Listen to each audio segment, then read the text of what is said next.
Mutual fund series లో day for active mutual fund గురించి short లో చూద్దాము. యాక్టివ్ మ్యూచువల్ ఫండ్ లో ఫండ్ మేనేజర్ రోల్ చాలా ఇంపార్టెంట్. ఎందుకంటే ఈ mutual funds index mutual funds beat చేసే రిటర్న్స్ ఇవ్వడానికి ట్రై చేస్తూ ఉంటాయి. అందుకనే స్టాక్స్ ని మార్కెట్ కండిషన్ బట్టి రెగ్యులర్ గా మారుస్తూ ఉంటారు. ఇలా మార్చడానికి ఫండ్ మేనేజర్ రోల్ చాలా ఇంపార్టెంట్ యాక్టివ్ మ్యూచువల్ ఫండ్ లో. యాక్టివ్ మ్యూచువల్ ఫండ్ లో కంపెనీస్ ఒక మార్కెట్ క్యాపిటలైజేషన్ బట్టి లార్జ్ క్యాప్ అని, మిడ్ క్యాప్ అని, స్మాల్ క్యాప్ అని చెప్పి డివైడ్ చేస్తుంటారు. అలాగే వాళ్ళు ఇన్వెస్ట్ చేసే మెథడ్ బట్టి ఫ్లెక్సీ క్యాప్ అని చెప్పి, మల్టీ క్యాప్ అని చెప్పి, సెక్టోరల్ అని చెప్పి డివైడ్ చేస్తుంటారు.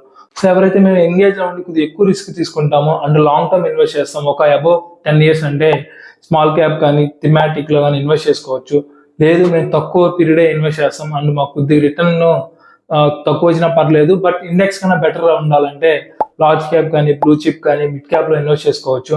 And me active mutual fund లో ఇన్వెస్ట్ చేసే ముందు దాని ఒక బెంచ్ మార్క్ మ్యూచువల్ ఫండ్ కానీ ఇది బెటర్ గా పర్ఫామ్ చేసిందా లేదా లాస్ట్ 5 years అని చెప్పి చెక్ చేసుకోవాలి.